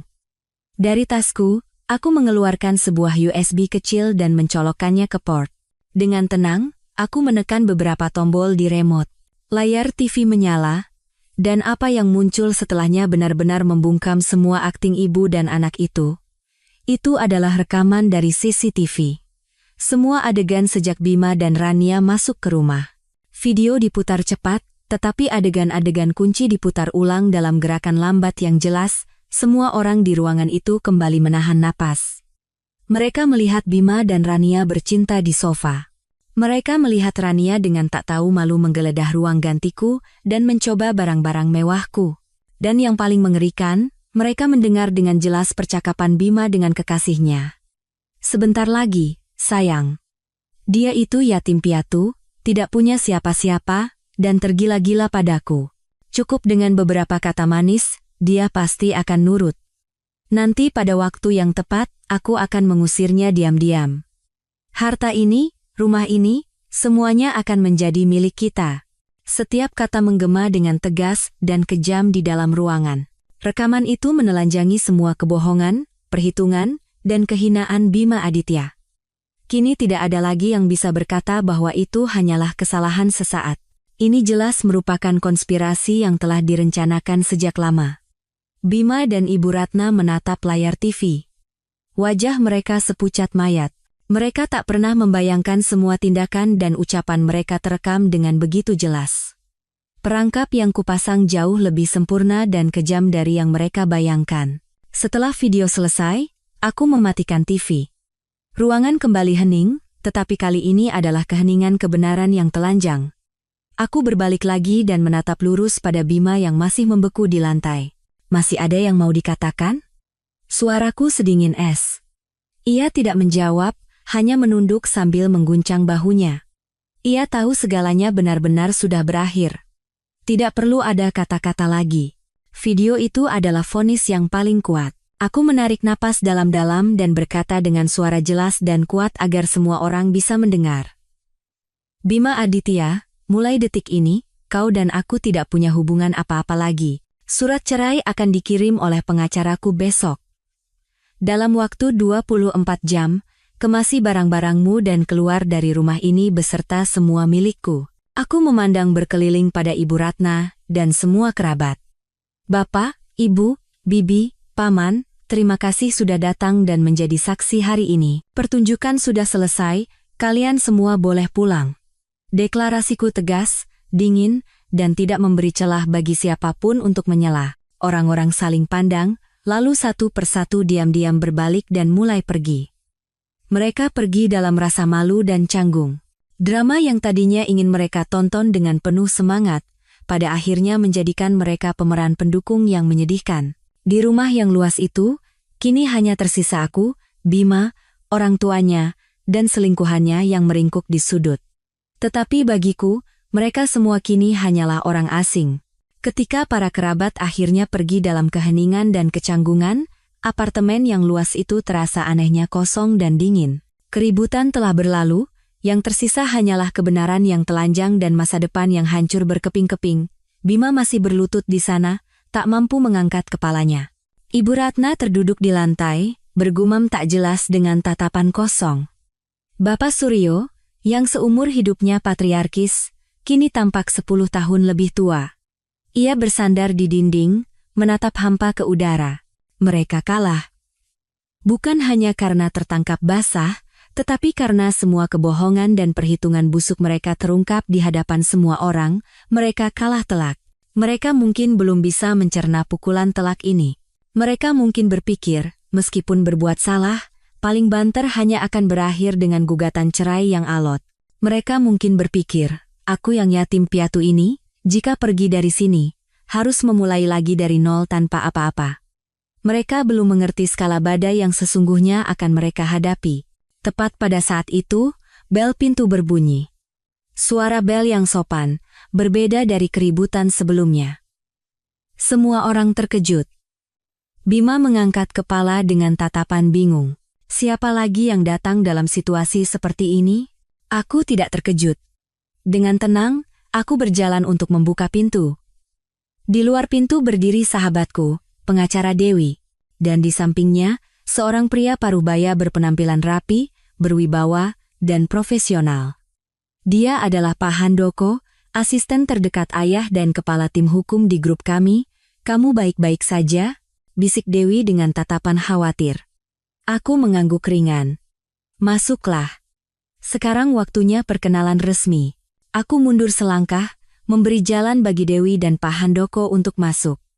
Kehadiran dua orang asing, terutama aura Pak Handoko, membuat udara di ruangan itu semakin tegang. Ibu Ratna dan Bapak Suryo menatap mereka dengan curiga. Bima juga berdiri dengan wajah waspada. Siapa mereka? Tanyanya padaku dengan suara parau. Aku tidak menjawabnya, aku berjalan ke samping Pak Handoko dan berkata dengan jelas. Bapak, Ibu, perkenalkan, ini adalah pengacara saya yang akan mengurus gugatan cerai, Mbak Dewi. Dan ini adalah Pak Handoko dari Nusantara Group, beliau datang atas mandat dari ayah saya untuk menangani beberapa masalah. Nama Nusantara Group sekali lagi membuat udara membeku, tetapi kali ini dengan makna yang berbeda. Ayah? Bima tergagap. Ayah siapa? Kau bicara apa? Aku menatap matanya lurus. Tatapan yang dingin dan asing. Bima Aditya, pernahkah kau bertanya-tanya, bagaimana mungkin aku yang yatim piatu ini bisa tinggal di apartemen mewah seperti ini, dan hidup santai tanpa bekerja? Pernahkah kau bertanya-tanya, bagaimana mungkin kau, seorang manajer di perusahaan kecil, bisa begitu mudah mendapatkan kontrak-kontrak bagus? Setiap pertanyaanku bagai pisau yang menusuk harga dirinya. Bima mundur selangkah. Wajahnya pucat pasi. Ia mulai menyadari ada sesuatu yang salah, sebuah kebenaran mengerikan yang tak pernah berani ia bayangkan. Saat itu, Pak Handoko membuka suara dengan nada tenang namun berwibawa. Izinkan saya memperkenalkan diri sekali lagi. Saya Handoko, kuasa hukum dari Bapak Hartono, pemilik Nusantara Group. Dan Ibu Aulia Putri ini adalah putri tunggal beliau. Bom kedua yang lebih besar dari penggerebekan tadi meledak. Jika tadi adalah syok, sekarang adalah kengerian. Ibu Ratna ternganga, matanya membelalak, tak mampu berkata apa-apa. Bapak Suryo terhuyung, jika tidak bersandar di sofa, mungkin ia sudah pingsan. Bima menatapku, lalu menatap Pak Handoko. Matanya penuh kegilaan dan ketidakpercayaan. Tidak mungkin. Ia menggelengkan kepala seperti orang gila. Dia bilang dia yatim piatu. Itu karena nona muda kami ingin mencari cinta yang tulus, kata Pak Handoko dengan nada menyindir. Tapi sepertinya beliau salah memilih orang. Pak Handoko membuka tas kerjanya, mengeluarkan setumpuk dokumen, dan meletakkannya di atas meja. Bima Aditya, ini adalah sertifikat kepemilikan apartemen ini. Atas nama tunggal Ibu Aulia Putri, properti hibah dari ayah beliau sebelum menikah. Dan ini, dokumen mobil Mercedes yang kau pakai. Juga milik Ibu Aulia Putri. Dan ini, ia menunjuk tumpukan dokumen lain, adalah salinan rekening bank Anda. Di sini tercatat dana sebesar 1 miliar rupiah yang ditransfer oleh Ibu Aulia Putri sebagai modal usaha. Secara hukum, ini adalah harta pribadi Ibu Aulia. Kami punya semua bukti asal-usul dana ini. Di depan mata Bima, segalanya runtuh. Rumah yang ia tinggali, mobil yang ia kendarai, modal usaha yang ia banggakan pada teman-temannya. Semuanya bukan miliknya. Ia tidak punya apa-apa. Ia hanyalah seorang penipu, benalu yang hidup menumpang di atas kekayaan orang lain. Dan satu hal lagi, kali ini Dewi yang berkata dengan suara tajam. Perusahaan tempatmu bekerja, PT Anugrah Konstruksi, tahukah kau bahwa investor terbesarnya adalah salah satu anak perusahaan dari Nusantara Group? Menurutmu bagaimana kau bisa begitu mudah naik jabatan dan mendapatkan proyek? Semua itu adalah kemudahan yang diberikan oleh Bapak Hartono agar suami pilihan putrinya bisa hidup dengan nyaman. Tapi kau mengkhianati semua kepercayaan itu. Karier Bima, seluruh harga dirinya, ditelanjangi. Ia bukanlah pria sukses hasil jerih payahnya sendiri. Ia hanyalah bidak catur, boneka di atas papan permainan yang lebih besar yang bahkan tidak ia sadari. Kebenaran ini lebih kejam daripada tertangkap basah selingkuh. Kebenaran ini menghancurkan dirinya luar dalam. Ia jatuh terduduk di lantai dan mulai tertawa seperti orang gila. Hahaha. Jadi begitu. Jadi ini semua hanya permainan.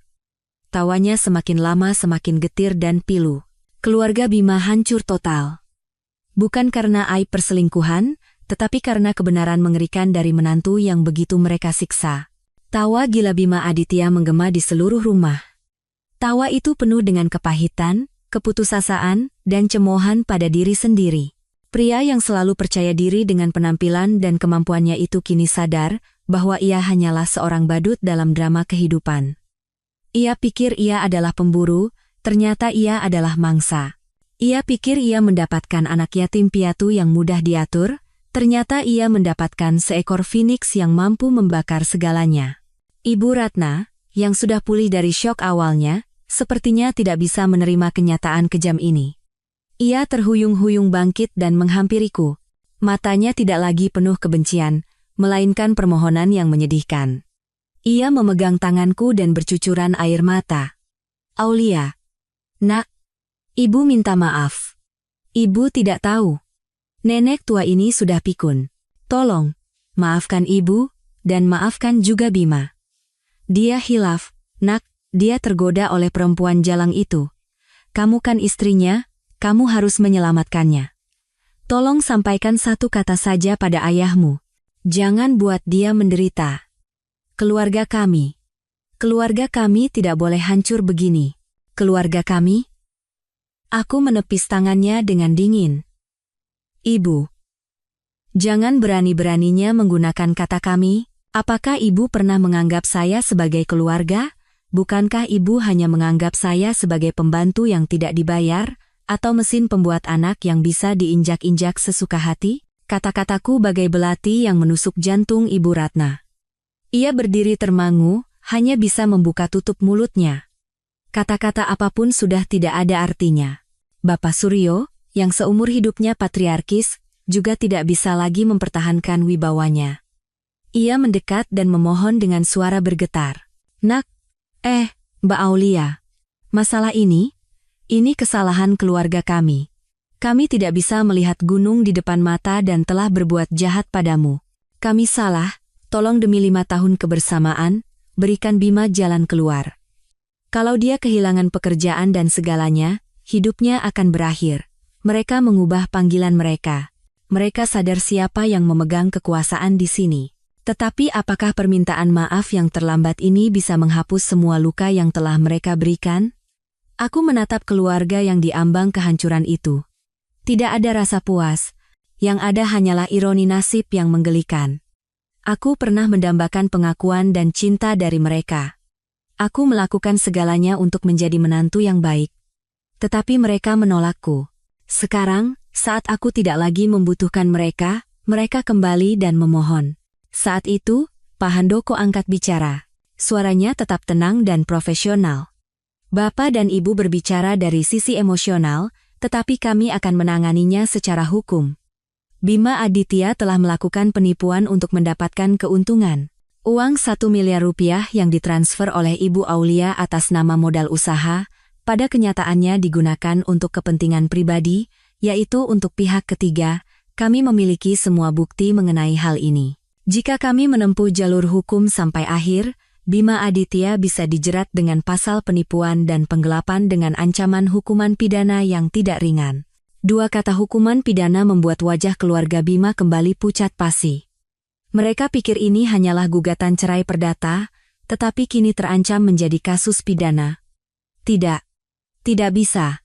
Gumam Bima. Ia menatapku dengan mata putus asa. Aulia, tolong jangan dorong aku ke jurang. Aku akan kembalikan semuanya. Aku akan keluar dari rumah ini. Aku tidak akan mengganggumu lagi. Tolong, jangan gugat aku secara pidana. Ia merangkak ke kakiku, mencoba memegang kakiku, tetapi aku mundur selangkah. Bukan aku yang mendorongmu ke jurang, cibirku. Keserakahan dan kebohonganmu lah yang membawamu ke sana. Kau menggali kuburanmu sendiri, Bima Aditya.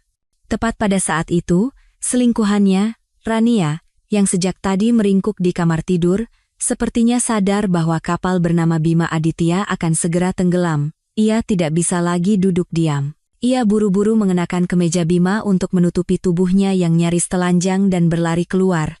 Ia tidak menatap Bima atau aku, melainkan langsung berlari ke hadapan Ibu Ratna dan Bapak Suryo dan berlutut, "Tante, Om, maafkan saya. Saya ditipu oleh Mas Bima." Ia mulai berakting sambil bercucuran air mata. Dia bilang akan segera bercerai. Dia bilang istrinya perempuan udik yang tidak bisa apa-apa. Dia bilang tidak punya perasaan apapun pada istrinya. Saya terlalu mencintainya, jadi saya percaya begitu saja. Saya tidak tahu akan jadi begini. Saya bersumpah, Tante, Om, saya tidak ada niat menghancurkan rumah tangga siapapun. Saya juga korban. Akting wanita naif yang ditipu oleh pria hidung belang itu sempurna. Ia melimpahkan semua kesalahan pada Bima dan menjadikan dirinya korban yang patut dikasihani untuk lepas dari tanggung jawab. Melihat kekasih yang semalam masih membisikkan cinta kini mengkhianatinya, Bima menatapnya dengan mata penuh amarah dan tak percaya. Kau bilang apa? Aku menipumu? Rania menatapnya dengan tajam. Tidak ada lagi kelembutan. Kau lupa apa yang kau katakan padaku? Kau bilang istrimu itu tua, jelek, dan kampungan. Kau bilang kau hidup bersamanya hanya karena kasihan. Kau bilang akan segera menikahiku dan memberiku status yang layak. Itu semua katamu. Bukan aku yang mengarang. Bima terdiam. Ia tidak bisa menyangkal. Itu memang kata-katanya. Ia telah merendahkan dan menghinaku di depan kekasihnya. Dan sekarang, ia ditusuk dari belakang sebagai balasannya. Drama saling bongkar aib dari pasangan selingkuh itu membuat suasana semakin menyedihkan. Keluarga Bima yang mencoba membereskan masalah, kini harus menonton satu lagi pertunjukan kotor. Mereka benar-benar kehilangan muka. Aku berdiri diam dan menyaksikan. Aku tahu ini belum berakhir. Drama sang selingkuhan baru saja dimulai, dan aku sudah menyiapkan skenario lain untuknya. Akting Rania sangat meyakinkan. Ia menangis, memohon, dan berusaha menciptakan citra sebagai korban naif yang tertipu oleh pria hidung belang. Ibu Ratna dan Bapak Suryo yang sedang kalut sepertinya mulai mempercayai kata-katanya.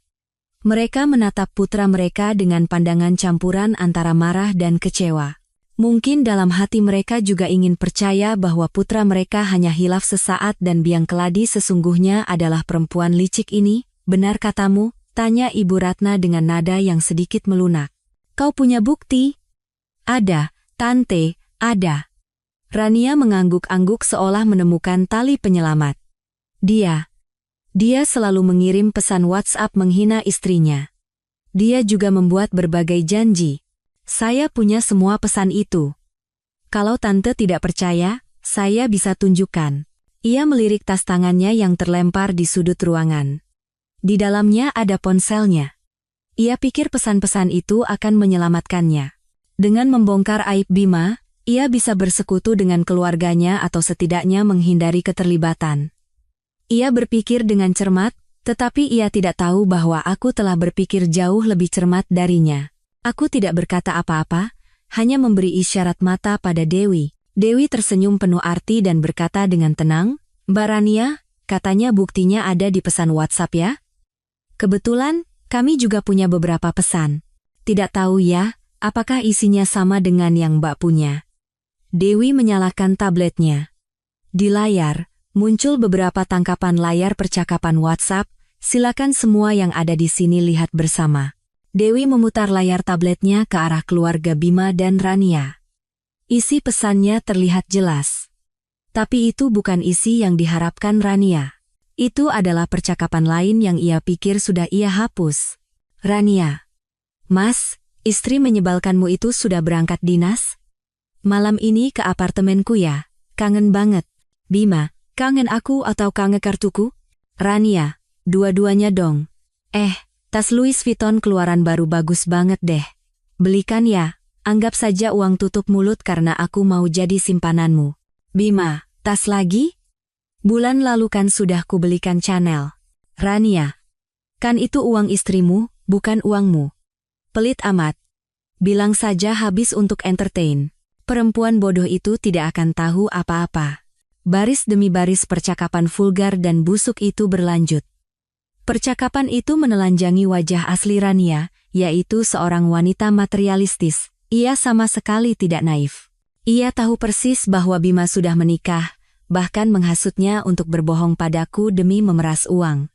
Dewi terus menggulir layar, menunjukkan percakapan lain. Rania. Mas, kapan sih kamu mau cerai sama perempuan itu? Aku sudah muak jadi simpanan. Bima, sabar sedikit. Orang tuaku rewel, jadi butuh rencana. Rania. Kalau begitu kita jebak saja. Kita buat seolah-olah istrimu selingkuh, lalu kita gerebek. Dengan begitu kamu bisa cerai tanpa harus bayar pesangon sepeser pun.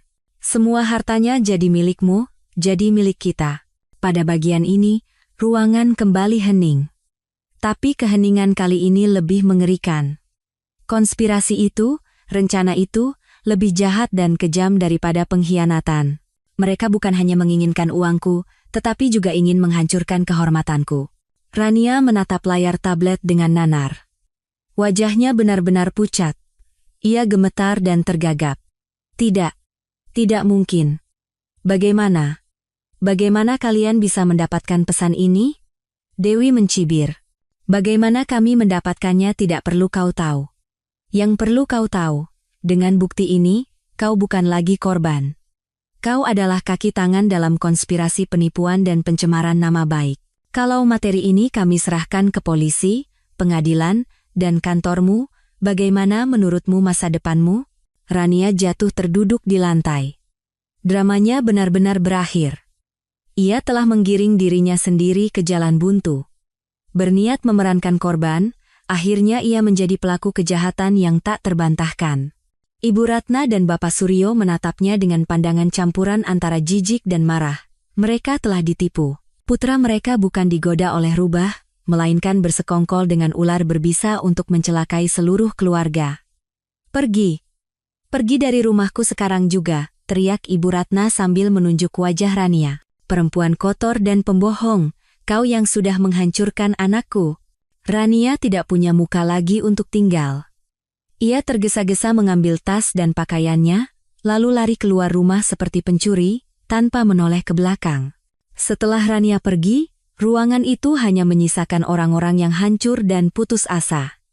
Drama sang selingkuhan telah berakhir, tetapi tragedi keluarga Bima masih tersisa. Saat itu, Pak Handoko berkata dengan suara berwibawa dan dingin. Sekarang, mari kita bicarakan harga dari sebuah kebohongan. Ia menatap lurus pada Bima dan orang tuanya. Drama yang menarik sudah selesai. Sekarang saatnya kita bicara hukum. Di mata Pak Handoko, tidak ada sedikit pun ampunan. Dan aku tahu, hukuman yang sesungguhnya untuk Bima dan keluarganya baru saja dimulai. Begitu pintu terbanting di belakang Rania, semua kekacauan seolah mereda. Tapi itu hanyalah keheningan sebelum badai yang lebih besar. Keluarga Bima kini tidak bisa lagi melimpahkan kesalahan pada siapapun, tidak ada lagi peran yang bisa mereka mainkan. Mereka harus menghadapi kebenaran yang telanjang, menghadapi aku, pengacaraku, dan hukum. Pak Handoko tidak memberi mereka waktu untuk tenggelam dalam keputusasaan. Ia meletakkan surat perjanjian cerai yang sudah disiapkan di atas meja. Bapak, Ibu, dan Bima Aditya, ini adalah syarat yang kami ajukan. Pertama, cerai dengan segera. Kedua, Bima Aditya harus keluar dari apartemen ini dalam waktu 24 jam dan tidak boleh membawa harta apapun selain barang-barang pribadinya. Ketiga, mobil Mercedes dan uang tunai 1 miliar rupiah yang pernah diberikan oleh Ibu Aulia harus dikembalikan penuh tanpa kurang sepeser pun. Kami beri waktu 6 bulan. Pak Handoko berhenti sejenak, mengamati reaksi mereka, lalu mengucapkan syarat terakhir, dan yang paling penting, syarat keempat. Jika kalian menyetujui dan melaksanakan semua syarat ini dengan baik, kami tidak akan menuntut pertanggungjawaban pidana atas penipuan, penggelapan, dan pencemaran nama baik. Ini adalah satu-satunya jalan agar Bima Aditya tidak masuk penjara. Satu-satunya jalan. 4 kata itu adalah tali penyelamat sekaligus vonis. Mereka harus memilih antara kehilangan seluruh harta atau anak mereka masuk penjara. Tentu saja, mereka tidak punya pilihan lain. Bapak Suryo, yang seumur hidupnya angkuh, kini harus menundukkan kepala. Dengan tangan gemetar, ia mengambil surat perjanjian itu, membacanya sekilas, lalu menghela napas panjang. Kami setuju. Bima hanya mengangguk pasrah seperti orang linglung. Ia telah kehilangan segalanya. Istri, kekasih, rumah, mobil, dan sebentar lagi, kariernya. Ia tidak punya kartu lagi untuk bernegosiasi. Surat perjanjian ditandatangani dengan cepat di hadapan pengacara. Saat Bima menuliskan namanya di kolom suami, aku melihat tangannya bergetar. Mungkin pada saat itu, ia baru benar-benar menyadari betapa mahalnya harga sebuah pengkhianatan. Setelah semua urusan selesai, Pak Handoko dan Dewi pamit pulang. Pak Handoko tak lupa mengingatkan, 24 jam dimulai dari sekarang. Di dalam rumah, kembali hanya tersisa aku dan keluarga itu. Tapi kini, perannya sudah berbalik total. Aku adalah pemilik rumah ini, dan mereka adalah tamu tak diundang yang harus segera pergi. Malam itu, tidak ada yang bisa tidur. Aku pindah ke kamar tamu dan membiarkan mereka menggunakan kamar utama untuk mengemasi barang. Dari seberang, samar-samar terdengar suara tangisan, pertengkaran, dan saling menyalahkan. Ibu Ratna menyalahkan Bima karena bodoh tergoda perempuan. Bima menyalahkan orang tuanya karena terlalu meremehkanku sehingga masalah menjadi sebesar ini. Mereka saling menggigit, tetapi semuanya sudah terlambat. Keesokan paginya, Bima dan orang tuanya mengemasi barang dalam diam. Karena hampir semua barang di rumah ini adalah milikku, tidak banyak yang bisa mereka bawa. Saat mereka menarik koper terakhir dan hendak keluar dari pintu depan, Bima berhenti dan menoleh padaku untuk terakhir kalinya. Aulia. Panggilnya dengan suara parau. Jangan katakan apa-apa lagi, potongku. Semuanya sudah berakhir. Semoga kau menemukan kebahagiaanmu sendiri. Aku mengatakannya dengan tenang, tanpa dendam. Menyimpan kebencian hanya akan membebani hatiku. Hukuman terbesar baginya bukanlah balas dendamku, melainkan rasa bersalah dan penyesalan yang akan menghantuinya seumur hidup. Setelah mereka pergi dan pintu tertutup, kedamaian pun datang. Aku berdiri di tengah rumah yang kosong dan menarik napas dalam-dalam. Akhirnya, aku bebas. Beberapa hari berikutnya, hidupku perlahan kembali normal. Aku memanggil orang untuk membersihkan seluruh rumah dan membuang semua barang yang meninggalkan jejak mereka. Aku membeli tempat tidur baru, sofa baru. Aku ingin menghapus semua jejak masa lalu. Berita perceraian kami dan kejatuhan Bima menyebar dengan cepat. PT Anugrah Konstruksi, tempat Bima bekerja, langsung memecatnya. Perusahaan manapun tidak akan mempertahankan karyawan yang terlibat skandal moral sebesar itu, apalagi yang melibatkan pemegang saham mayoritas seperti Nusantara Group. Kehilangan pekerjaan, rumah, dan menanggung utang besar, Bima hancur total. Ia terpaksa pindah ke sebuah kontrakan sempit bersama orang tuanya. Kehidupan yang pas-pasan dan omelan ibunya yang tak henti-hentinya membuatnya menjadi orang yang pendiam, pemarah, dan pemabuk. Keluarga Bima sedang membayar mahal harga dari keserakahan dan keangkuhan mereka. Aku tidak lagi peduli pada mereka. Aku mulai merencanakan hidup baruku. Aku ingin melakukan sesuatu yang menjadi milikku sendiri. Aku memutuskan untuk mendirikan usaha. Aku pikir, setelah kehilangan segalanya dan hidup menderita, keluarga Bima akan tahu diri dan diam. Tetapi aku sekali lagi meremehkan sifat tak tahu malu dan kebencian Ibu Ratna. Baginya, kehilangan uang dan kehormatan lebih menyakitkan daripada kehilangan anak emasnya dan harus mengakui kekalahan di hadapan menantu yang selalu ia hina. Ketika ia tidak bisa lagi menggangguku secara langsung, ia mulai menggunakan cara-cara kotor dan hina, menyerang kehormatan dan karierku. Ia mulai mendatangi kerabat, tetangga, dan kenalan lama, menyebarkan cerita yang sama sekali berbeda. Dalam ceritanya, aku adalah perempuan yang sejak awal berselingkuh, bersekongkol dengan kekasihku untuk menjebak suami, merebut hartanya, dan mengusir mertuanya. Ia memainkan peran sebagai ibu mertua yang malang, memohon dengan air mata pada setiap orang yang ia temui. Puncaknya adalah ketika ia datang ke kantor pusat perusahaan ayahku, Nusantara Group. Hari itu sedang ada rapat dewan direksi penting, banyak mitra utama dan wartawan berkumpul. Ibu Ratna, dengan pakaian lusuh, berlari ke lobi lantai 1, menangis, dan membuat keributan. Kembalikan anakku, Pak Hartono, kau pikir karena kau konglomerat kau bisa berbuat seenaknya? Menyuruh putrimu merebut suami orang dan menghancurkan rumah tangga. Semuanya, lihat. Apa gunanya punya banyak uang kalau tidak bermoral seperti ini? Ia berguling-guling di lantai, membuat keributan, dan menarik perhatian semua orang. Situasi menjadi kacau balau. Tim keamanan berlari untuk menahannya, tetapi ia memegang tiang dan terus berteriak dan mengumpat. Saat itu, aku yang berada di rumah mendapat kabar dari Pak Handoko. Aku merasakan kemarahan dan kelelahan pada saat yang bersamaan.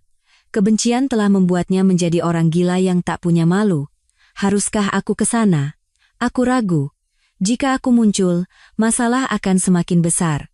Tetapi jika aku diam, orang-orang akan percaya pada kata-katanya dan nama baik ayah, serta grup akan tercoreng. Selagi aku ragu, Pak Handoko berkata di telepon, "Nona, tetap saja di rumah. Biar masalah ini Bapak dan saya yang tangani, Anda tidak perlu muncul." Aku tidak tahu apa yang akan dilakukan ayah dan Pak Handoko, tetapi aku memutuskan untuk mempercayai mereka. Di lobi grup, di hadapan kerumunan yang penasaran dan puluhan lensa kamera, ayahku, Bapak Hartono, berjalan keluar dengan tenang. Ia sama sekali tidak marah atau panik. Ia menatap Ibu Ratna yang meraung-raung di lantai dengan tatapan tegas namun sedikit kasihan. Lalu, ia berbalik menghadap para wartawan, dan berkata dengan suara rendah namun berwibawa, "Hadirin sekalian, saya mohon maaf atas ketidaknyamanan ini. Masalah pribadi putri saya sebenarnya tidak ingin saya bawa ke hadapan Anda semua, tetapi karena ibu ini telah menyeretnya ke sini, Saya merasa bertanggung jawab untuk mengklarifikasi semuanya. Ayah memberi isyarat pada Pak Handoko. Pak Handoko membuka tas kerjanya, mengeluarkan setumpuk dokumen, dan membagikannya satu persatu kepada wartawan. Di dalam dokumen ini, kata ayah, terdapat salinan semua bukti yang berkaitan dengan perceraian putri saya. Video dan foto perselingkuhan menantu saya, bukti penipuan harta, dan bahkan isi pesan di mana ia berencana menjebak istrinya bersama selingkuhannya. Kami sebenarnya tidak ingin mempublikasikan ini karena ini adalah aib.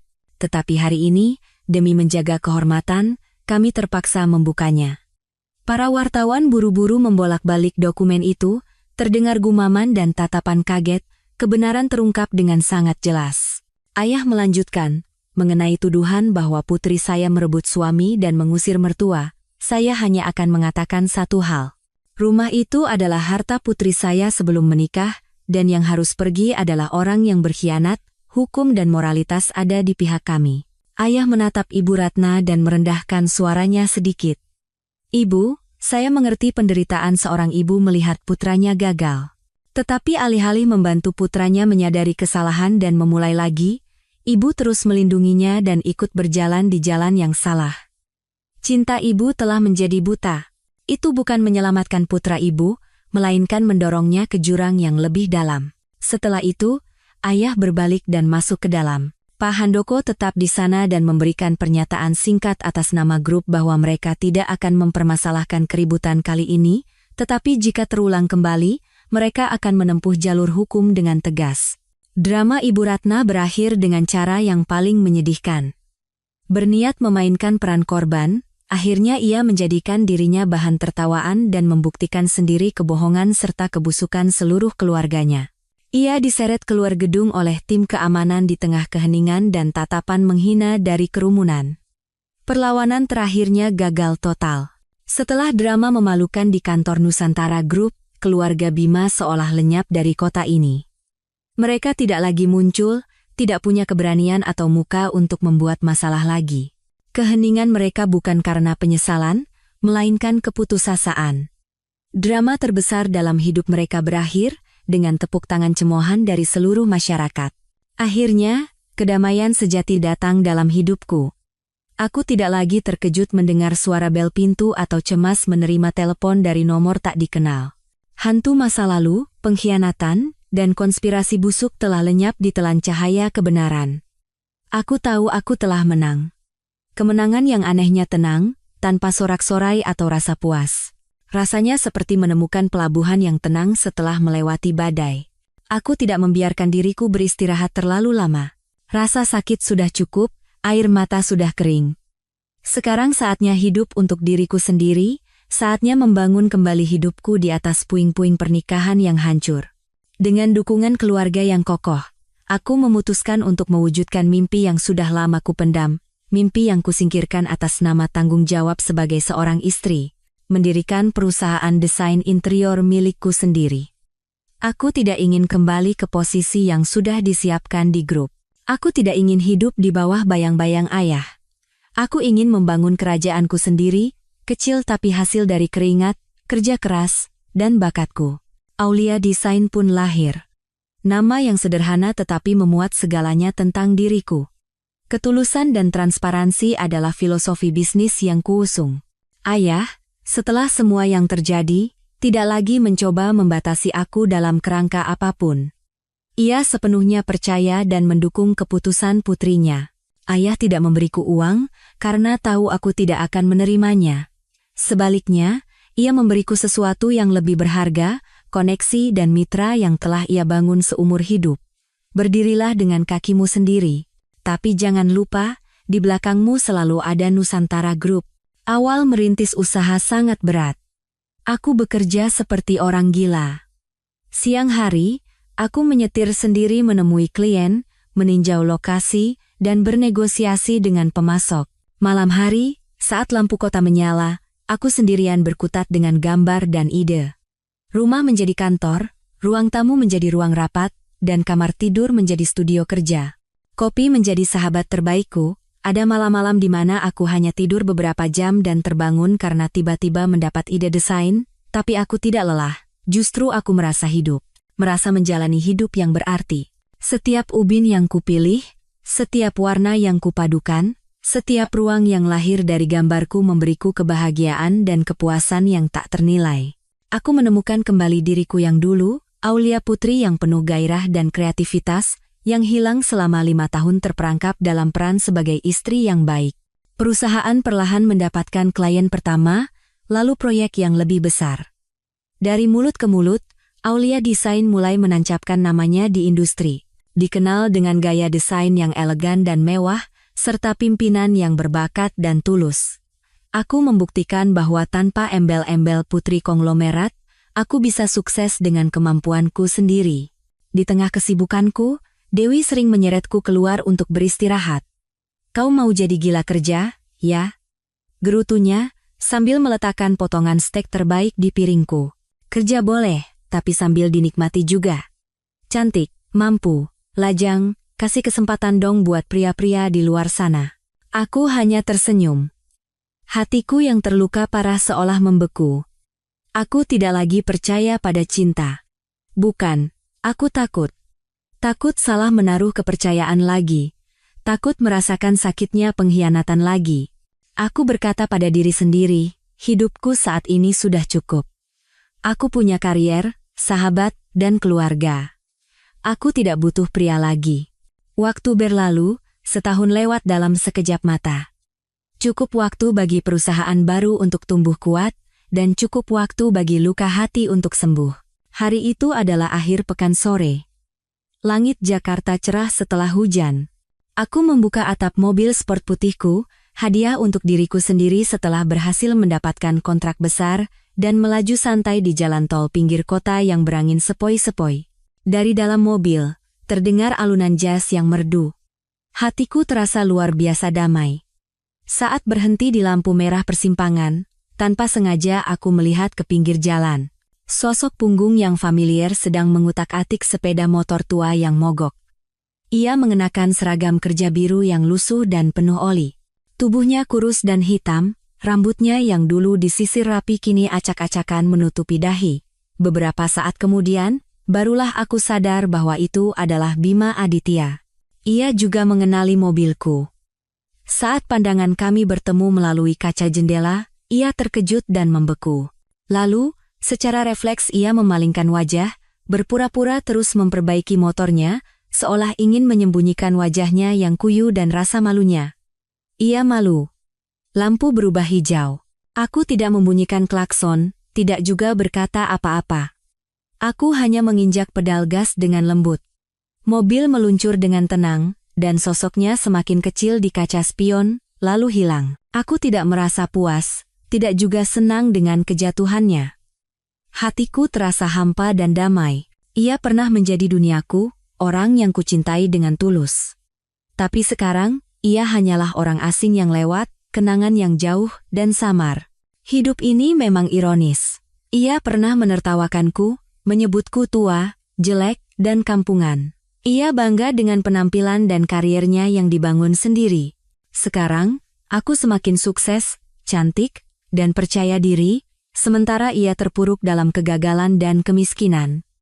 Mungkin inilah pengadilan nasib yang paling adil. Setiap orang harus bertanggung jawab atas pilihan dan tindakannya.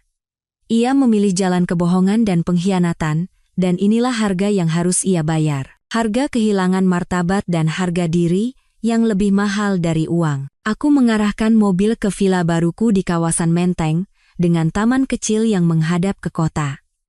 Ini adalah tempat perlindunganku sendiri setelah seharian bekerja keras. Saat membuka pintu, tercium aroma masakan lezat. Dewi, dengan celemek merah mudanya, sedang sibuk memasak di dapur. "Sudah pulang? Bos besar, cuci tangan sana, lalu makan. Hari ini aku masak semur daging spesial." Dari ruang tamu, terdengar tawa anak kecil. Ayah sedang bermain dengan seorang gadis kecil yang cantik, Putri Dewi. Melihatku, anak itu berteriak, "Tante Aulia." Bukan cuma itu, Dewi mengedipkan mata. Hari ini ada tamu istimewa. Dari taman, seorang pria masuk membawa sebuket bunga matahari yang cerah. Ia adalah Surya, seorang arsitek muda berbakat yang kukenal dari proyek terbaruku. Ia lembut, tulus, dan memiliki senyum yang sangat hangat. Ia berbeda dari Bima. Tidak ada kata-kata muluk, tidak ada tindakan berlebihan. Ia hanya diam-diam memperhatikanku, menemaniku, dan memberiku rasa percaya dan tenang. Aku merasakan jantungku yang membeku mulai menghangat kembali. "Halo," sapanya sambil tersenyum dan menyerahkan buket bunga padaku. "Saya dengar Mbak Aulia suka bunga matahari." Aku menerima buket itu dan menghirup aromanya yang lembut. Untuk pertama kalinya setelah sekian lama, aku merasakan pipiku memerah. Ayah dan Dewi saling bertukar senyum penuh arti. Makan malam hari itu berlangsung dalam suasana yang sangat hangat. Tawa tak henti-hentinya terdengar, diselingi celoteh anak kecil. Kami berbicara tentang pekerjaan, tentang rencana masa depan. Aku menatap orang-orang yang kusayangi di sekelilingku, orang-orang yang menemaniku melewati masa-masa tergelap. Hati ini dipenuhi rasa syukur.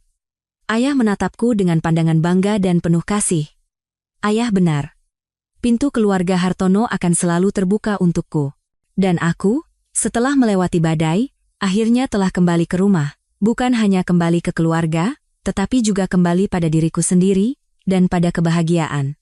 Masa lalu benar-benar telah kutinggalkan. Babak baru dalam hidupku, yang penuh dengan cinta sejati, karier yang cemerlang, dan awal yang penuh harapan, telah terbuka lebar di hadapanku. Dan kali ini, aku tahu hatiku tidak akan salah. Kebahagiaan sejati tidak datang dari janji-janji muluk, melainkan dari ketenangan hati dan ketulusan orang-orang yang mencintaiku tanpa syarat.